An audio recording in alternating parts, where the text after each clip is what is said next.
comic books? I think this one's good. What do you order? I didn't do it.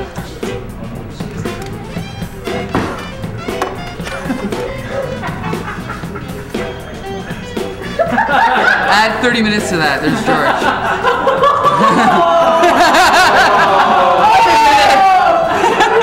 You don't get one.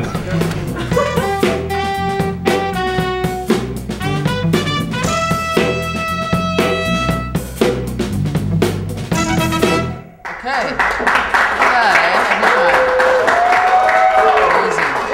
So, hi guys. Unbeknownst to the casual viewer, while we were shooting the episode, there was a comics jam going on. Yes, there was. So, to the people out there that don't know what a comics jam is, why don't you tell us, Big Will? Okay, Comics Jam was started, I'm not sure who first started it, but it used to be at the Fog. And get the artists together, and one person would start a panel, and the next person would finish it, and so on and so forth. And basically you'd end up with a smattering of different art styles and hilarity, which could really be enjoyed by general comics readers. And that was the idea. Okay.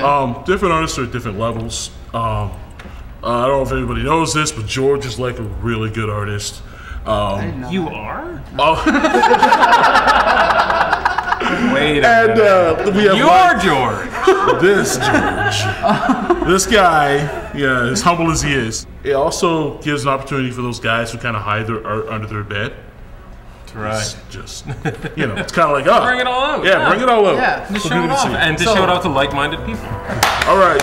See you then, okay?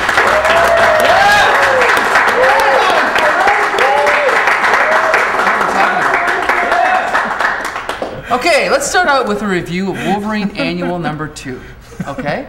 It is written by Dwayne Swarzinski and drawn by Mike Deodato. Yes. So talk to us. What did you Okay. think? Well, as I said, the art and all these things has been quite good. Mike did a lovely job.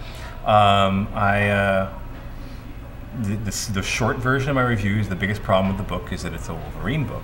It's a kind of classic old chupacabra sort of mythic tale of possession and Werewolves weirdness and werewolves. But there was a line in here that was the first one that got my attention. Chopping up. It was the smells like. That smell like roadkill gone wrong.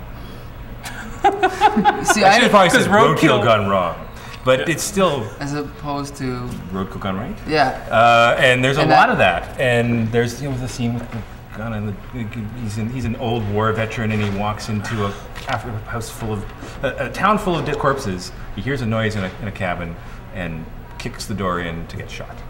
And Yeah, he hears singing and it's like, oh, He there's something doesn't behind smell, that door. He doesn't listen. I mean, he's got all these extra senses. He doesn't use them. No, and then the Like characterization peeking? of Yeah. the characterization. I've is been in just like 7 bad wars. Wolverine. Yeah. And even good Wolverine would have been kind of predictable stock character in the middle. I think the inventing an old character and trying to fit it in, to keeping a new character, but just keeping him running for franchise purposes rather than waiting till you have a solid story is something that bugs me. And that's when I started looking through this. It was the thing that kind of okay. I think I can complain about this one a little bit. The art's beautiful. Story's not so bad. Could use a little more editing, but take Wolverine out. Make it an interesting new character. Come up with someone new. You know, That's an interesting point. So the biggest problem with this Wolverine book would be it's a Wolverine book. Wolverine. That's an interesting point. Everything else. I love Logan in many ways, childhood nostalgia and all that. But Yeah. really, come on. Well, okay, you know what? Let's face it. I mean, they're going to use Wolverine because he makes money. Yes, but they don't have to use them. How many times a month now? Oh, no one even knows. It's incalculable. You can't do that many books and keep it the same. Yeah, I mean, and honestly, I did not expect much from this book.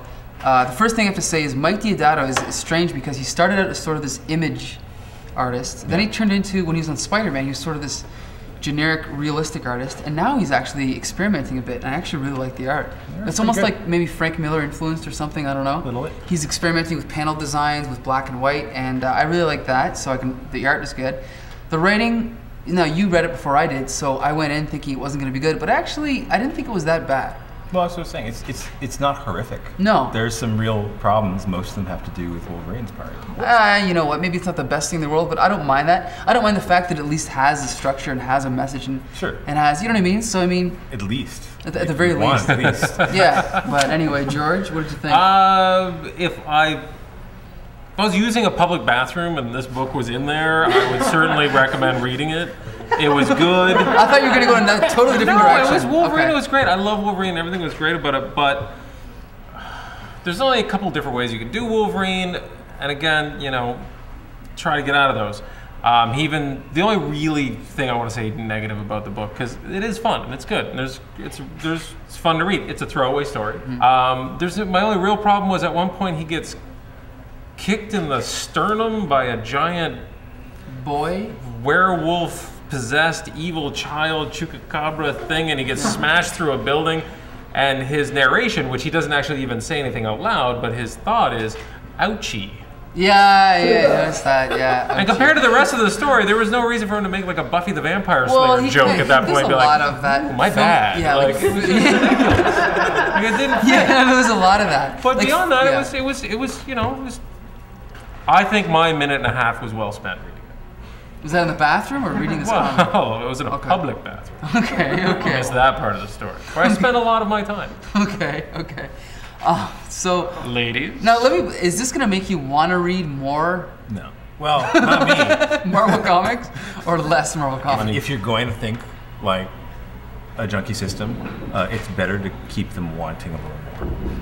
You know, so this makes you want more or makes you want less? Do a better book, take your time. Don't complain. Junkies always complain. Take your time. When I dealt smack, gets it. I was dealing smack. I'd have tons, but I'd tell them I got nothing. You know, and just let them line up for a while. People will still charge more. Want the book. They're going to be that much more appreciative if it's that good. If it's done well. Yeah. People always do say, like, if the book's good, I'll wait as long as I need to wait.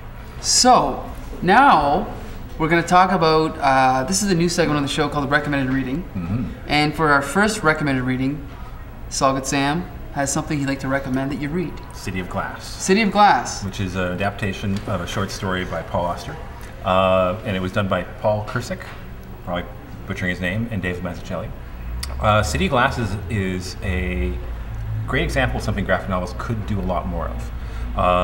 There has been other adaptations of literary classics, and Classics Illustrated. Classics Illustrated. But Classics Illustrated was always sort of a digest version. Short, abbreviated, take out a lot of the guts. Kind of like what happens. Dick.